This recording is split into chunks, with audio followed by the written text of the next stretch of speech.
नमस्ते। आप सभी का मेरे YouTube चैनल पर स्वागत है।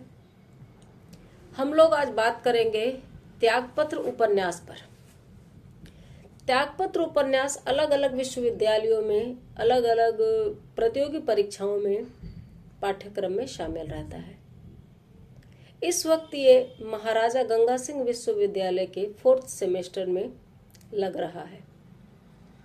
यह उपन्यास जैनेन्द्र कुमार द्वारा रचित है, जो हिंदी के एक बहुपठित प्रतिष्ठित कथाकार और निबंधकार उपन्यासकार है। उपन्यासों में उन्होंने कल्याणी, सुखदा, विवर्त, मुक्तिबोध इत्यादि लिखे एवं कहानियों में दो चिड़िया, पाजेब, वातायन, फांसी, नीलम देश की राजकन्या जैसी कहानियां लिखी। त्यागपत्र उनका एक ऐसा उपन्यास है जो बहुत समय तक विमर्श का विषय रहेगा। इस उपन्यास में उन्होंने मृणाल नाम की एक लड़की के माध्यम से भारतीय समाज के परंपरागत रूप को न सिर्फ दिखाया है बल्कि पूरी तरह उघाड़ कर रख दिया है। मृणाल के मम्मी पापा माता पिता की मृत्यु हो चुकी है। वह अपने भाई भाभी के साथ रहती है। भाई भाभी उसे बहुत प्यार करते हैं, लेकिन वह प्यार एक प्रकार से शर्तों में बंधा हुआ है। गुड गर्ल होने की शर्तें पूरी करने वाली लड़की के रूप में मृणाल जब तक है तब तक वो उनके भरपूर प्रेम और स्नेह का पात्र है। आप देखिए कि भारत एक ऐसी जगह है जहां बच्चियों को पापा की परियां कहा जाता है, लेकिन वे पापा की परियां जब अपनी इच्छा का कोर्स लेना चाहे, अपनी इच्छा से कुछ करना चाहे, तो वो बैड गर्ल की भूमिका में मानी जाती है।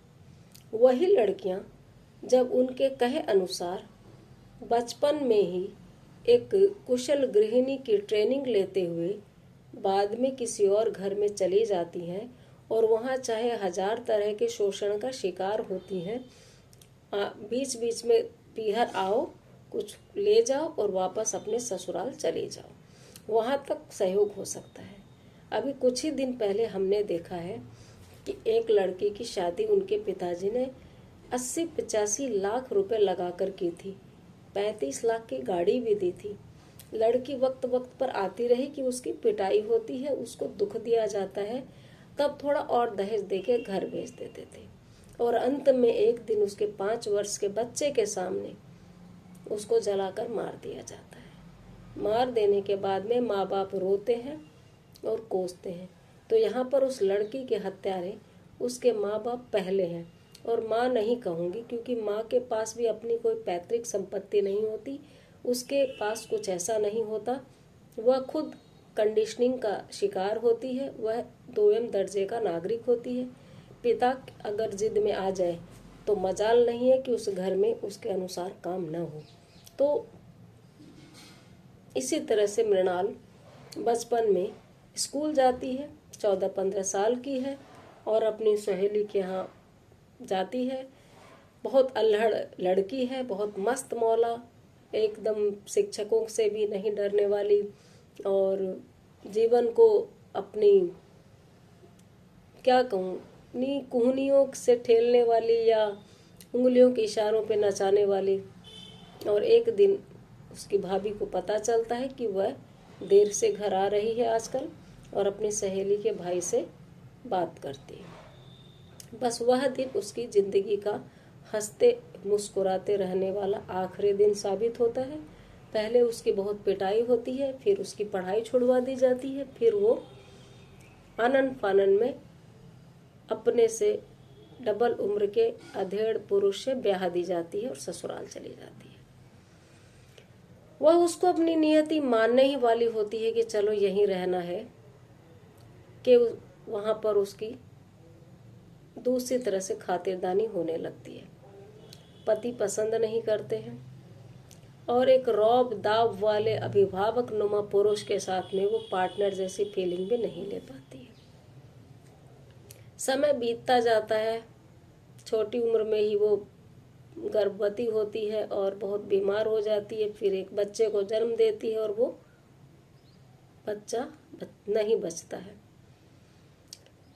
उसके बाद उसकी कहानी में ये ट्विस्ट आता है कि वो जो लड़का है जिससे वो बात करती थी, और बात भी कोई आपत्तिजनक बात या वैसा कुछ दिखाया नहीं गया है, नाजुक सी उम्र थी, किशोर उम्र का स्वाभाविक नैसर्गिक जिसको हम आकर्षण कह सकते हैं वो था।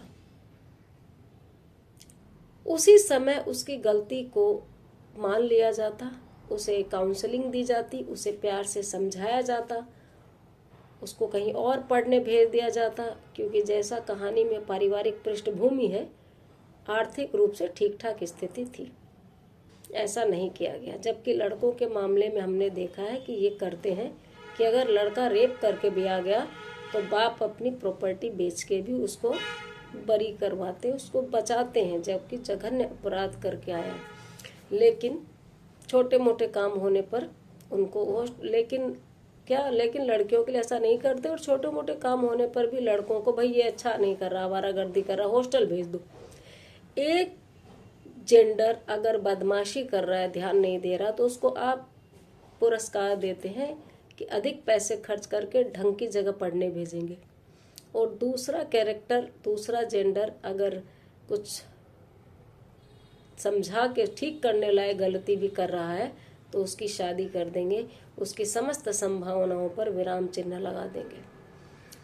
वो लड़का जो बड़ा हो जाता है, वो बड़ा होकर MBBS बनता है और मृणाल को चिट्ठी लिखता है। इस कहानी की इस नायिका का नाम है मृणाल। वो उसे चिट्ठी लिखता है और बताता है कि वो डॉक्टर बन गया है और कोई भी उसके लायक काम हो तो वो बताए। मृणाल उसे कड़े शब्दों में जवाब देती है कि ये चिट्ठी तो लिख दी, आइंदा मत लिखे। लेकिन वह सोचती है कि उसका पति उसका मालिक है। वो बार बार अपने पति को स्वामी, प्रभु, मालिक की तरह संबोधित करती है, जो पितृसत्तात्मक समाज पर एक तंज है। वो उसको चिट्ठी बताती है कि ऐसे ऐसे चिट्ठी आई है और मैंने भविष्य के लिए मना कर दिया है। बस यहीं से कहानी और दारुण मोड़ की तरफ मुड़ जाती है। अब पति को यह ईमानदारी सहन नहीं होती कि उसने उसके साथ साझा की ये बात। ईमानदारी और सच्चाई को समझने के लिए बहुत बड़ा कलेजा चाहिए। अब पति कहते हैं कि पता नहीं ये चक्कर कब से चल रहा था, वो उसकी नज़रों में अब गिर चुकी है, किसी काम की नहीं है, और बहुत दुखी करता है और बोलता है कि चाहे वो अपने मायके चले जाए। लेकिन मृणाल अपने मायके नहीं जाती, क्योंकि एक बार उसने खुलकर अपने भाई से मायके में ही रहने की और ससुराल न जाने की जिद की थी, तो भाई ने बोल दिया था कि मायके में लड़कियां नहीं रह सकती, ससुराल ही उनका असली घर होता है, पति ही उनका असली पालनहार होता है। उस चीज़ की इसने गांठ बांध ली थी। उसके बाद उसने कभी नहीं कहा कि वो वहाँ जाना चाहती है, तो पति के बहुत जिद करने पर भी वो वहाँ नहीं जाती। और अंत में एक दिन पति उसे कहीं एक कोठरी लेकर के किराए पर छोड़ आते हैं और कुछ सामान दे आते हैं। वह इतनी स्वाभिमानी है कि उसने ये सोच लिया कि जो व्यक्ति मुझे प्यार नहीं करता, मेरा सम्मान नहीं करता, उसका कोई भी चीज़, उसका कोई खर्चा भी नहीं करवाना, वो वहाँ से चले जाती है। एक शेर हमने पढ़ा था, कभी कुछ ऐसी गलतियाँ मतलब हो जाती है इंसान से कि दोबारा वो ठीक से रास्ते पे आ ही नहीं सकता। बस एक कदम उठा था गलत राह शौक में, बस एक कदम उठा था गलत राह शौक में, मंजिल तमाम उम्र हमें ढूंढती रही। दोबारा मृणाल की जिंदगी पटरी पे आ नहीं पाती है। वहाँ से वो अलग अलग जगहों में जाती है, कभी बच्चों को ट्यूशन पढ़ाती है, कभी किसी के यहाँ खाना बनाती है, कभी किसी के साथ रहती है। पूरे उपन्यास में दिखाया है कि वो किसी के भी साथ रहती है तो उसके प्रति समर्पित होती है, सेवा भावी होती है, उसको किसी भी तरह से लूटना नहीं चाहती, उससे कुछ लेना नहीं चाहती, क्योंकि वो अपने रहने को पेशा नहीं बनाना चाहती। और जिन गंदी बस्तियों को हम घृणा की दृष्टि से देखते हैं, जिन बस्तियों को हम गंदी कहते हैं, वहाँ पर ऊंची कुर्सियों पर बैठने वाले लोगों के यहाँ काम करने वाले कारीगर रहते हैं। जिन मोहल्लों के लोगों को हम मिलने पर अदब से बात नहीं करते, अपनी कुर्सी नहीं छोड़ते, वैसे दीन मलिन सर्वहारा हाशिए के लोगों के बीच में वो अपनी ज़िंदगी बिताती है और साबित करती है कि वो लोग भी उतने ही मानवीय होते हैं। बल्कि वहाँ एक लड़की फिर भी खटा जाती है, रह जाती है, टिक जाती है और उन लोगों के लिए उनके बच्चों को पढ़ाती भी है, कुछ कुछ करती भी रहती है। मृणाल का एक भतीजा होता है प्रमोद। प्रमोद के रूप में एक ऐसे लड़के को दिखाया गया है जो टॉक्सिक मैस्कुलिनिटी का शिकार नहीं है, जो खुद को मर्द नहीं मानकर इंसान मानता है। बचपन से अपनी बुआ की जिंदगी को वो देखता है और कोशिश करता बुआ वहीं रह जाए। नहीं जाना चाहती थी तब भी कहा तुम नहीं जाना चाहती तो बोल दो पिताजी को, नहीं जाना चाहती बस। वह जिस तरह से बस कह देता है, मृणाल वहां पर एक बात समझाती है कि बस तुमने तो कह दिया, लेकिन विवाह दो लोगों का नहीं, दो समाजों का बंधन होता है। दो लोग नहीं रहना चाहते तो दोनों समाजों के 20 शाणे मिलकर इकट्ठे होते हैं और नहीं रहने वाले दो लोगों के लिए ये तय करके चले जाते हैं कि दोनों साथ रहेंगे। और विवाह प्रथा पर भी बहुत सारे प्रश्न उसने उठाए हैं। लड़कियों को परिवार वाले किस तरह दूध की मक्खी की तरह फेंक देते हैं, आने वाली जिंदगी उनका भाग्य समझ के उनको झेलने के लिए तैयार करते हैं, बचपन से ही तैयार करने लगते हैं। अगर वो एक आदर्श बहू किसी के घर की अगर सफाई और व्यवस्था देखने वाली बन जाए तो वो गुड गर्ल है, नहीं तो वो अच्छी लड़की नहीं है। सारा कथानक फ्लैशबैक में चलता है। प्रमोद पढ़ लिख करके जज बन जाता है और बहुत दिनों बाद में उसको अपनी बुआ के खत्म हो जाने की, मृत्यु हो जाने की चिट्ठी मिलती है। इससे खिन्न होकर, उदास होकर वो अपनी जज की कुर्सी से त्यागपत्र दे देता है। उपन्यास का कथानक इसी घटना पर आधारित है।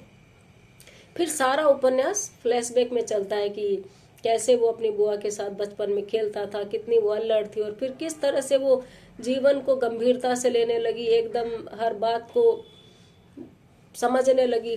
पूरा उपन्यास दर्शन और मनोविज्ञान के साथ चलता है। गूढ़ चर्चाएं चलती है, कैसे सफेद पोश लोग जो सो कॉल्ड धनाढ्य लोग हैं, संभ्रांत लोग हैं, वो किस तरह अपने ही घर की बच्चियों को डिसओन कर देते हैं, साथ नहीं रखना चाहते। और ये समय समय पर बीच बीच में ढूंढता रहता है अपनी बुआ को। वो जाती नहीं है इसके साथ, ये ले जाना चाहता है और वो एक ही बात पूछती है, तुम्हारी माँ ने बुलाया है? भाभी से थोड़ा दबती थी और कभी भाभी नहीं कहा, प्रमोद को कहती थी तुम्हारी माँ। तो वो कहता माँ क्या कहेगी, मैं हूं ना, मैं बड़ा हो गया हूँ, घर मेरा भी तो है। लेकिन स्वाभिमानी मृणाल कभी नहीं जाती। एक जगह जहाँ पर वो उसकी सगाई होती है, वहाँ प्रमोद को जाने पे पता चलता है कि जो परिवार में एक महिला काम करती है वो उसकी बुआ जी हैं। वो ईमानदार, ट्रांसपेरेंट परिचय दे देता है कि ये जो महिला है ये मेरी बुआ जी हैं और इस वजह से उसकी सगाई भी छूटती है। तो एक निस्वार्थ लड़का भी है, सिर्फ मेरा ब्याह हो जाए, मेरी पत्नी, मेरा बच्चा, ऐसा कुछ नहीं सोचता। हर जगह वो उसमें एक एक्सेप्टेंस होती है, एक स्वीकार्यता होती है अपने बुआ के रिश्ते के लिए। और अंत में बुआ की मृत्यु हो जाती है और समाज पर ढेर सारे सवाल प्रश्न छोड़ते हुए ये उपन्यास खत्म होता है। युवा लड़के के रूप में प्रमोद की जो छवि है वो आशान्वित करती है। ऐसे लड़कों के होने से समाज थोड़ा अधिक सुंदर हो सकता है। मृणाल के रूप में एक स्वाभिमानी लड़की की कथा दिखाई है जो लौटकर वहां नहीं जाती जहां दरवाजे बंद हो गए थे, लेकिन ये विमर्श भी करती है कि कदाचित वो दरवाजे बंद ना हुए होते, बचपन में उसको समझा गया होता तो उसकी इस तरह से यंत्रणापूर्ण यात्रा के बाद में मृत्यु नहीं होती। कुल मिलाकर यह उपन्यास समाज के परिपाटीपूर्ण ढांचे, पितृसत्तात्मक रवैये, स्त्री द्वेष, पुरुषों की अपने को परिवार का अभिभावक मानने की बात जो उसका पति भी करता है कि मैं, जबकि पत्नी उसके घर की हिस्सा है तो वो बराबर की हकदार है, लेकिन जिस तरह वो निकाल देता है, छोड़ आता है, ये सारी चीजें साबित करती कि उनके पास कुछ नहीं होता अपना। अगर उनको अपने परिवार में जहां उसने जन्म लिया है वहां अधिकार मिलता है, प्यार मिलता है, तो बाकी जिंदगी ठीक से कट सकती है। बहुत सारे सवालों को उठाने वाला यह उपन्यास बहुत ही दुखद स्थिति में खत्म होता है, लेकिन जैसे सवाल देता है वो आज भी साहित्यिक मंचों पर उठाए जाते हैं। यह बहुत इम्पोर्टेंट उपन्यास है। मैं उम्मीद करती हूँ कि इस उपन्यास पे संक्षेप में एक बहुत शानदार कृति है, उस पर एक जैनेन्द्र कुमार जैसे दार्शनिक और मनोविश्लेषणात्मक रचनाकार पे इतने शॉर्ट में जो मैंने बताया है वो आपको काम आएगा, वो समझ आएगा। परीक्षा में आप इसके सारे प्रश्नों का उत्तर दे पाएंगे। मृणाल की चारित्रिक विशेषताएं पूछ सकते हैं तो स्वाभिमानी है, निस्वार्थ है, जिद्दी है, बचपन में अल्हड़ थी, बाद में गंभीर चिंतन मनन किया। प्रमोद की विशेषताएं बता सकते हैं, एक भावुक युवक है, समर्पित है, समाज के बने बनाए ढांचों को नहीं मानता है और किसी भी प्रकार की पद प्रतिष्ठा की स्थिति को विवश होकर के समाज से हार करके छोड़ सकता है, परिवार के प्रति समर्पित है। और यह जो उपन्यास है वो स्त्री विमर्श के लिए हमेशा नए प्रश्न खड़े करता है। आज इतना ही, मिलते हैं किसी और उपन्यास के साथ फिर। Thank you.